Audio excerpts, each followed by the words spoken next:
You know, it's been a while since I've done a proper rant on this channel. I started out this channel with a rant about my, at the time, least favorite Pokemon game. Note that my opinions of Gen 6 have changed since I made that rant. It's still on the lower end of Pokemon games for me, but it's no longer my least favorite. And I haven't really made a proper rant/review video about Pokemon since.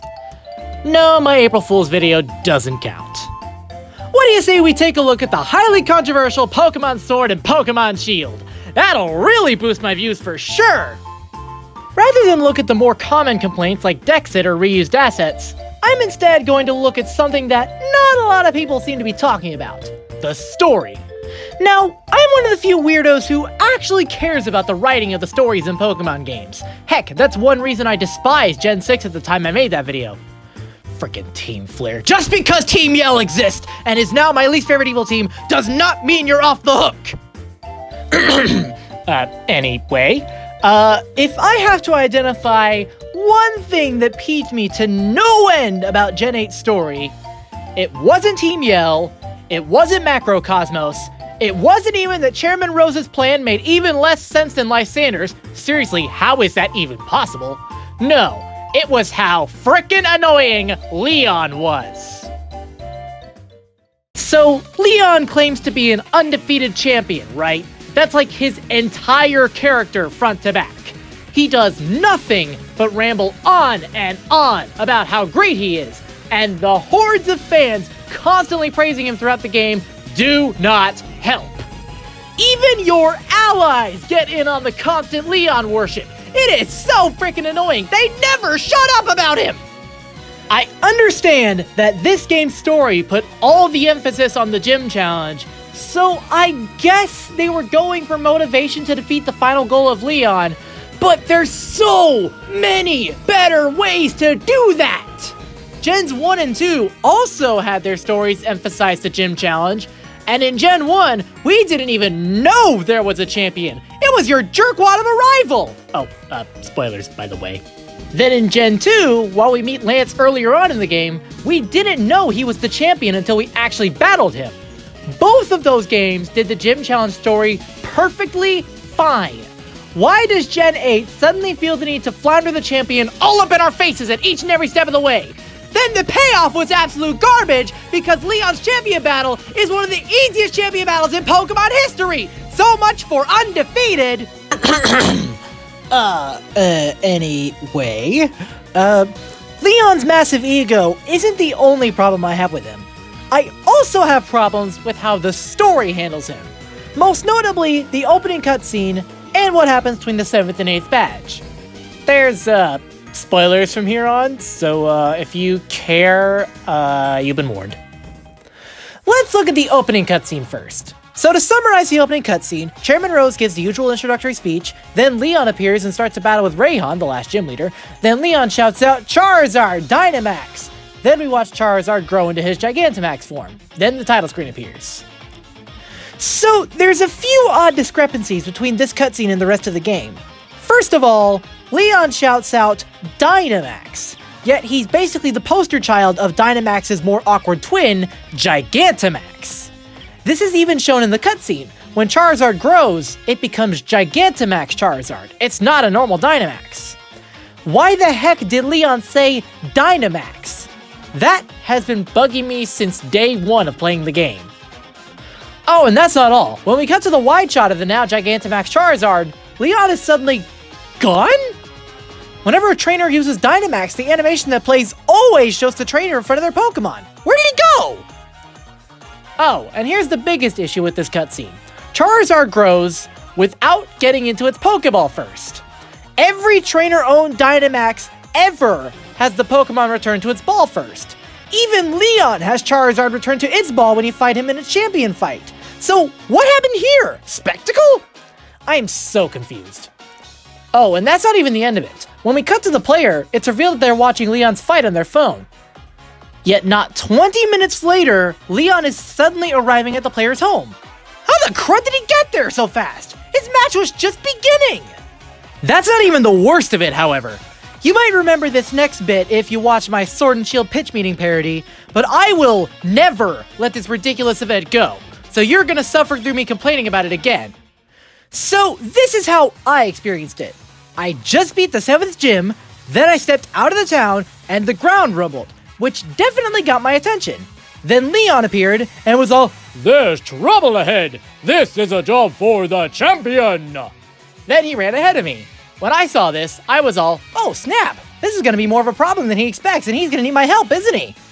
Then I followed him through the tunnel, and there was a crowd of people clogging up the tunnel all, is that the champion? What's going on ahead? What's he gonna do? Then I made my way past them thinking, oh yeah, this is gonna be a big moment in the story for my character. Then I exited the tunnel, and nothing. Hop showed me the already published news article, and I'm just sitting there like, well, that was an anticlimactic waste of potential. And another thing, if they were going for an, oh look, Leon is so stinking strong that he can single-handedly take down a rampaging Dynamax in 12 seconds flat, that fell flat too. There should have been a cutscene where we saw it happen. But instead, it's all talk and no show, and as a result, I'm not intimidated or impressed by Leon at all. And that was the biggest hydro pump to the face for missed potential I'd ever felt when playing a Pokemon game. There were also a couple smaller nitpicks that I had with the story, but for now I'm just gonna focus on all that I've said and say what I think could have been done to fix them. The first point is obvious. Make Leon more difficult. After all the ego building talk and other stuff about him being undefeated, actually make him live up to the challenge he's trying to present. We're not afraid of challenging champions. Cynthia, Iris, the original Steven, Blue, those were all legitimately challenging champion battles, some of which were the most brutal in Pokemon history, and the fans love them for that. They remember how unbelievably satisfying it was to defeat them. Heck, I'd argue that Cynthia and Iris in particular have really left their imprint on the franchise because of how brutal they were, and people as a result fondly remember their successful struggles against them. Make champions hard again! Heck, Leon is a legitimate threat in the Battle Tower, where the crud was that difficulty when it mattered most! Oh, and seriously tone down on the undefeated champion thing by like 1,000%. The fact that both he and the other characters would go on and on and on and never shut up about him being so great didn't leave an impression of intimidation. It left an impression of an annoying ego that had no merit because it was all talk and no show. So now, onto the opening cutscene. First of all, if you really want us to believe that Leon's battle is live, then make him show up later on in the story. For starters, what if he were not the person to give us our starters? What if there were someone like Professor Magnolia? She doesn't exactly do anything in the story aside from give the player their Dynamax band. Maybe it would have been better if she were the one to give us the starters as well. That'd give the player more of a chance to know her, and it'd make Leon a lot more likely to be busy with a live battle. As for a justification why Professor Magnolia would be the one to get the starters, maybe she could say something about the starters having an especially strong connection to Dynamax or something. I don't know. They got Gigantamaxes in the DLC, so it's not that much of a stretch. Anyway, back to Leon in the opening. So for the next change, it's a very simple one. Have him say Gigantamax instead of Dynamax. It's a very simple change that could probably actually be accomplished through an update, given that it's through text boxes rather than voice recordings. Next, to fix that continuity error of how Charizard Gigantamax is compared to the rest of the game, just have Leon do the normal ball animation. He already has one for his battles in the League and Battle Tower. I'm fairly certain that the opening cutscene would still have the same oomph if it were normal Dynamax animation instead of Charizard just growing out of nowhere. Finally, and this is a pretty small detail, but I care about continuity between shots, so I'm gonna bring it up, have Leon be seen next to Charizard's feet in the wide shot. Literally, Leon just vanishes into thin air in the wide shot. I realize that at that camera angle, he's probably too small to be easily seen anyway, but dang it, once I noticed that he vanished, I couldn't unsee it. He's not in the center of the stadium anymore, he's not to the side, he's just gone. Why? And now, on to the big one. The event after the 7th badge. Let's go from the beginning and work our way through, shall we? So first, keep the ground shaking the same. That was some great setup for intrigue, and it definitely got me curious about what was about to happen. Second, keep Leon's sudden appearance the same. The fact that he was in such an urgent rush and felt that he was the only one who could stop the threat ahead also added to the suspense. Heck, before I knew what a massive flop of wasted potential that the event was, I actually felt that it was one of the few times where Leon's constant I'm the champion and I can do anything. Attitude was appropriate, because he was either going to prove himself or take a massive hit to his ego. Then, after this, you can also keep the crowd gathered in the tunnel the same, because, again, seeing all the NPCs so intrigued about what was ahead really compelled me to move forward and see what they were making such a big deal out of. You see, up to this point, the build-up and suspense has actually been pretty good. Not the best the Pokemon has ever offered, but it worked for what it was trying to accomplish. The payoff, however, is where everything went south hard. Instead of being told what happened, what I would have liked to have seen would have been either a cutscene where Leon actually proves himself and knocks out the rampaging giant in one blow, or a cutscene where Leon gets overpowered and needs our help. If it were the former, then the player would definitely gain respect and fear for Leon, because it would show firsthand how powerful he is and how hard they'll have to try to beat him. If it were the latter, followed up by a double team battle against the giant, then it would also be a great chance to see Leon's power in a proper battle. You could also take it a step further and have Leon see how powerful the player is and give him a little bit of humbling character development, making him know what a strong threat to his title is coming and make him train harder to prepare. It would actually be a lot like the time Lance and Ethan battled Team Rocket together in Mahogany Town, now that I think about it. Regardless, either of these options would have been way better outcomes to the build-up compared to the ridiculous tell don't show that we got. Gen 8 has a real problem with tell don't show now that I think about it. Like for real, with how impossibly fast Leon defeated the giant without so much as a glance from the player, despite the player being not 500 feet behind him, it almost feels like it wasn't even real. It almost feels like it was a setup to boost Leon's public image. But wait, that can't be right. Leon was... No, but... Wait, what about... No, that doesn't make sense either. Oh, but what if... No, that's impossible. But it just makes so much sense. Leon is a fraud! Hold on. Don't click out the video. Let me explain. Let me go back to the beginning and take things one step at a time. First of all, I have a lot of reason to believe that the opening cutscene isn't a live battle just beginning, but rather it's a very well staged and edited video made to boost Leon's public image. Here, let me show you. It all has to do with Charizard. Up until Leon and Charizard's first appearance, and even slightly after they appear, it's been a pretty consistent and believable scene. Leon and Rayhan exchange a few words, then the issues start right here, when Leon commands Charizard to Dynamax. First of all, I already said this, but Leon said Dynamax rather than Gigantamax, which is such an unbelievable mistake for the very poster child of Gigantamax to make. Anyway, incorrect verbal commands aside, there's also the fact that Charizard doesn't return to its ball in order to Gigantamax. Throughout the game, it's very well established that in order for a trainer-owned Pokemon to Dynamax, it needs to go into its ball first.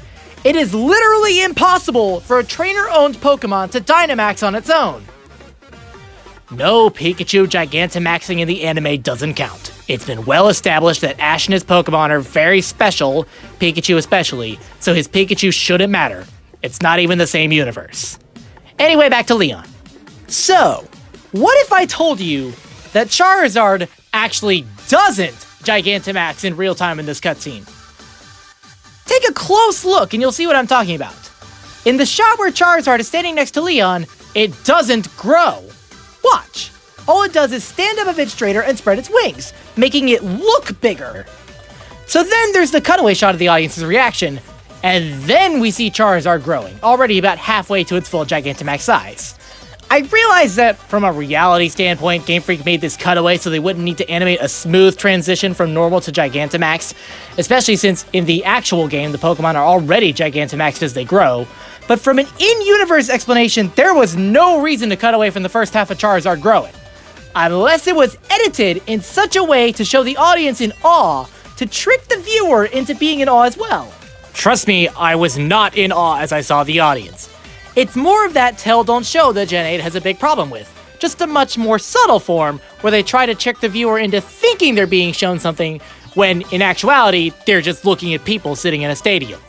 But Charizard glows right before the audience cut away. That has to mean it's activating its Gigantamax energy. Really? Are you sure about that? Tell me, What is directly below Charizard and Leon in that shot? You say grass because they're in the middle of a stadium? Prove it. Prove to me that they're standing on grass in this shot. That's right, you can't, because you can't see their feet. What if Charizard glowing there was from an external light source that was just outside the camera's sight? I wouldn't put it past them, especially since the light seems to hit Leon as well. Oh, but what about that energy that Charizard seems to radiate as it glows? What energy indeed, my viewer? You have no idea where that particle effect is coming from. What if it's a specially designed smoke machine? You don't know. Then, when Charizard finishes growing, there's the wide shot of the whole stadium. As I stated previously, Leon just vanishes into thin air. I'm probably going to sound like a broken record for bringing up the in-game Dynamaxes again, but whenever a trainer uses Dynamax on one of their Pokemon, the camera angle always shows the trainer in front of the giant Pokemon's feet. If that were the case, then Leon should be there. Yet he's not. Oh, but maybe he ran away. Really? What reason would he have for running away? He is fully in control of that giant. He's not scared of it stepping on him or anything. Especially since, if we're to believe that this is a live battle, he was about to use Charizard for battle. Would you run away from your own Pokemon's Dynamax that you caused it to get into? Yeah, I didn't think so. The only explanation I have for Leon's disappearance is that this is an entirely separate scene of G-Max Charizard that's been sliced onto the rest of the cutscene, all for the sake of making this Leon propaganda. Then, this all comes together with the fact that the player is watching this very cutscene in-universe. This is an especially important detail because Leon shows up in person not 20 minutes later. Do you really expect me to believe that Leon started the battle, performed the strangely slow Gigantamax, finished up the fight, left the stadium, boarded the train, and rode it from the complete north of the region to the complete south, all in less than 20 minutes? No, it is literally impossible. Now let's move on to the biggest slap in the face of wasted potential I have ever seen in a Pokemon game. The cutscene between the 7th and 8th gyms. This is, once again, just a big publicity stunt to boost Leon's public image and ego. Starting from the beginning of this scenario, in the middle of the panic and confusion that should be happening when there's a giant rampaging around not a mile away, Leon is doing nothing. Literally. He's just standing there, menacingly. Until the player shows up. I misremembered this scene to have him appear out of nowhere from the route to the north, but upon rewatching the scene, nope, he is making no effort whatsoever to stop the monster until the player arrives. Then, he gives a short speech to the player as if to appear like he has everything under control, while the giant footsteps are still shaking the ground! Any normal person, if they did believe they could stop the looming threat, wouldn't stop to chit-chat. They'd be running headfirst into the action! It's almost as if he was making certain the player was paying attention to him before he did anything. Moving on from that awkward interaction, the next thing we see is the crowd in the tunnel. Now, there's nothing unusual about this, of course. Crowds always gather at safe distances to watch commotion unfold. But what's weird about this is what the crowd is saying. One text box in particular caught my attention. One of the NPCs mentions a strange red light. Now, of course, since we're supposedly dealing with a Dynamax Pokemon here, that's not a problem. That's literally the most defining thing about a Dynamax Pokemon, aside from the obvious giant size. Anytime we see a Dynamax or Gigantamax Pokemon throughout the game, be it in boss battles, PvP, max raids, all of said Pokemon have a red glow to them. What's weird about this statement from this NPC should be incredibly obvious. There is no red light shining into the tunnel! The tunnel is completely normal! There's not even a red light outside the tunnel. The exit is also completely normal. Oh, and another thing. Notice that the shaking has stopped. It was only happening while we were outside Spikemouth. Once we entered the tunnel, whatever was causing the shaking magically decided to stop. Oh, it stopped because Leon defeated it, I hear you saying. So tell me, viewer, let me ask you something. If Leon finished off whatever giant was rampaging at the exit of the tunnel, then why the crud is the crowd still gathered in awe? I think I can come up with an explanation. It's because they were planted there to act like they were in awe. We'll get back to that later. So once we leave the tunnel and the bizarre crowd behind, we get to the biggest slap in the face I've ever felt from a Pokemon game. Hop and his news article. This is where everything related to this scene in this conspiracy comes full circle. So, the first weird thing I'd like to point out is Hop's strange dialogue here. He claims that Pokemon were, quote, Dynamaxing all around him. Now, obviously, we have no idea how many Dynamax Pokemon were rampaging. Oh wait, yes we do! Because Sonia and Leon both claimed that it was only one. Now, why the crud would Hop come up with such an exaggerated story? The only explanation I could think of is that maybe he was startled by a single Pokemon growing out of nowhere right in front of him, and so in fear he misremembered it as being an entire group. Or what if Leon told him to make up a story? We all know that Hop is an excitable guy, so maybe in his excitement to help push his brother's ego, he exaggerated just a bit too much when doing what he was told. So now let's get on to that news article, shall we? I said it before in my pitch meeting parody video, and I'll say it again. News articles take time to make. Maybe not several hours like I said in that video. Heck, news spreads really fast these days thanks to the internet. But still, it takes some time. That time gets increased if you want to include brand new pictures. So how the frick did Hop have a news article ready and waiting to go for the player to see if the event was literally less than a minute ago? I can only think of one explanation. The news article was written in advance, and this whole scene was planned. I'd like to draw your attention now to the photo included in the article. In it, we see Leon, his Charizard, and a fainted giant Berserker. Now, at first glance, this might not seem so bad. After all, the big mysterious threat was indeed a Dynamax Pokemon.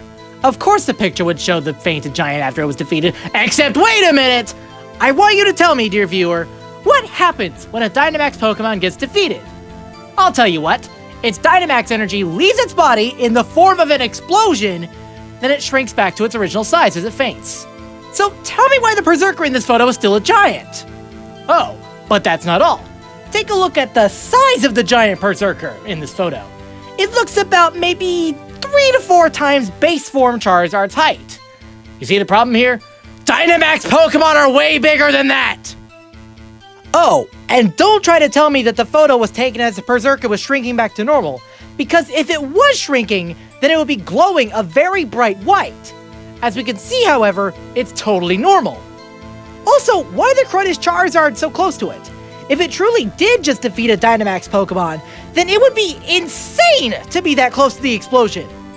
Also, shouldn't Leon's Charizard still be Gigantamaxed? I mean, Leon never uses his Charizard in battle without Gigantamaxing it, and it certainly wouldn't return to normal faster than the defeated Berserker, especially if the fight happened in like one turn. Like seriously, how else would it be over so dang fast? Okay. So, if the photo is fake, and the scenario is fake, then what really happened? What caused the ground to shake so ominously? Allow me to propose this idea.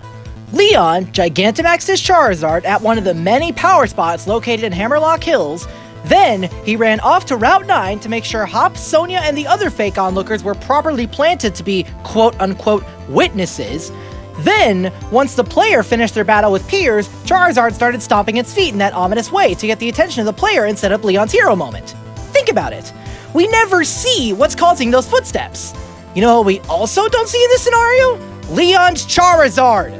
Every single other time Leon is on screen outside of battle, his Charizard is right next to him. Except this time. If the photo featuring Charizard is fake, and the scenario is the only time we don't see Leon's Charizard next to him, then I think it's safe to assume that Charizard is the missing piece in this puzzle, and that it's what caused those ominous footsteps. So now that leads us to the next question. Why? Why would Leon feel the need to do all of this?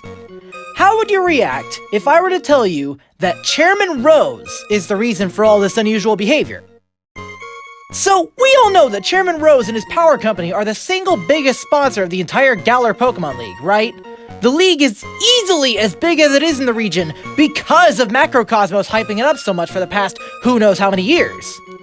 But doesn't that strike you as a bit odd? Why would the region's power company, of all things, be the sponsor of the league? I mean, from what I can gather, Macrocosmos is the only power company in the Galar region, so it's not like he needs to advertise it to appeal to consumers and beat out competitors. And we know Rose himself doesn't give a single crud about the battles. Late in the game, after you've beaten his boss battle on the way to stop Eternatus, that's when he mentions that he had forgotten the fun spark of Pokemon battling. So, if he didn't have a passion for the sport to begin with, why would he be the single biggest sponsor of the region's biggest sporting events? Well, I think I figured out why. Chairman Rose started sponsoring the Galar Pokemon League in order to distract the public eye from his company's shady business practices. Look, I know that sounds a bit crazy, but I mean, come on. He's the villain of the story. Of course he would be up to some shady business. Just hear me out. So, according to Chairman Rose himself, his company takes the special energy particles that are just floating around in the Galar region's atmosphere, and his factory converts that energy into usable, consumable electrical energy. That's where the shady business practices begin. So, the existence of Eternatus itself might not be public knowledge to the people of the Galar region, especially with the way the true story of the Darkest Day legend has been faded and twisted into a shell of its former self through the countless generations since it happened. But you know what is common knowledge to the people of the Galar region? Dynamax Pokemon! You know what causes Dynamax Pokemon? Those exact same energy particles! All throughout Galar's history, those mysterious particles have been affecting random wild Pokemon and turning them into crazy destructive giants. Now, I don't know about you, but if I were told that the region's new power source was being fueled by the same particles that create kaiju, then I would be pretty skeptical and concerned about how safe it would be to use this new power source. That's where Leon and the Pokemon League come in. Now, we don't know how long Macrocosmos has been the main sponsor of the league. We also don't know how long Dynamax has been incorporated into the gym battles of the league. What if Chairman Rose was the one to introduce the idea of using Dynamax in a controlled way? Think about it!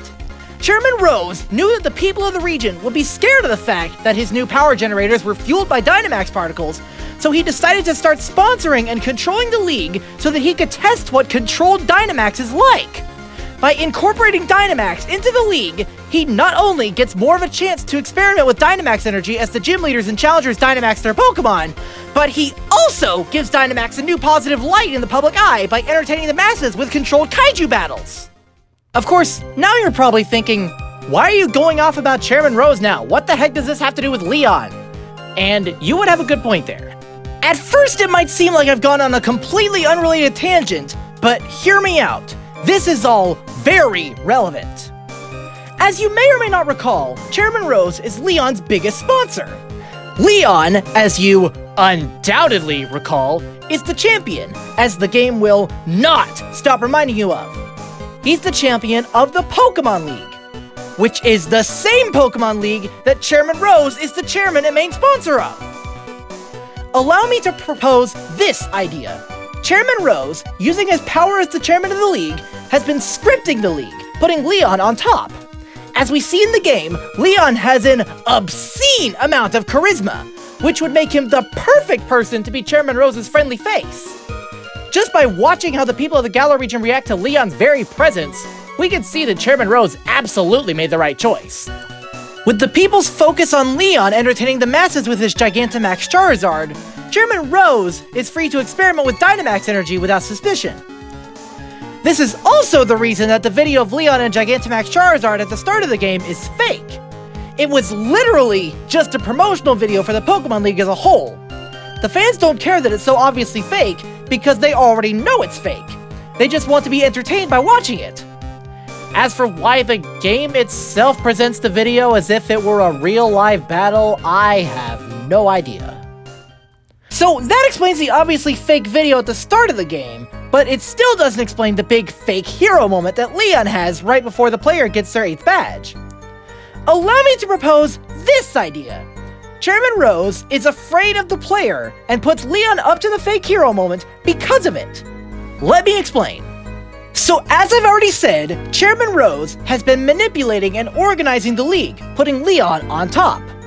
Rose knows that if Leon ever has a worthy challenger, he would likely lose in a real battle. Losing in a real battle would cause the public eye to shift away from Leon and therefore Macrocosmos in favor of the new champion. Upon seeing the player's shockingly fast progress through the league, Chairman Rose starts to panic. Then, after a lot of planning, Rose puts Leon up to the fake hero moment in a feeble attempt at scaring the player out of facing Leon. Think about it.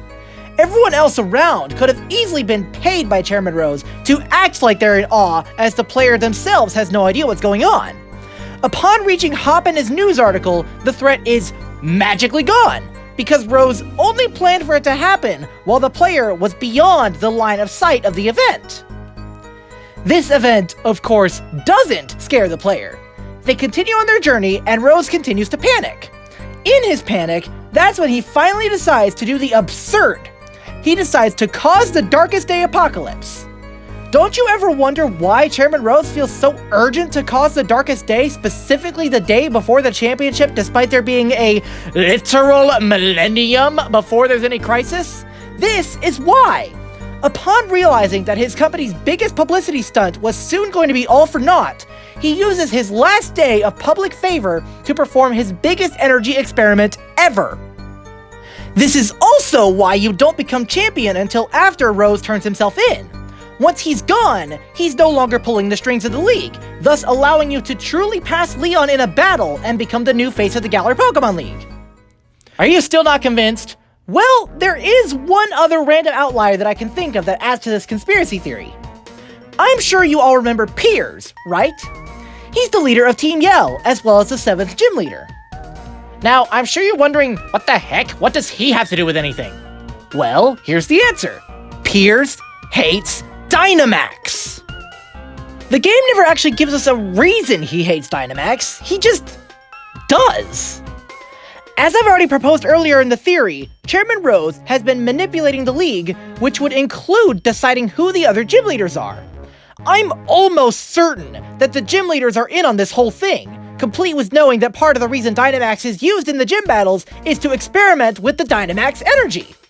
Piers knows that there's shady business going on with the Dynamax energy, thus he refuses to be part of the conspiracy and absolutely hates Dynamax. This might also be part of the reason he created Team Yell.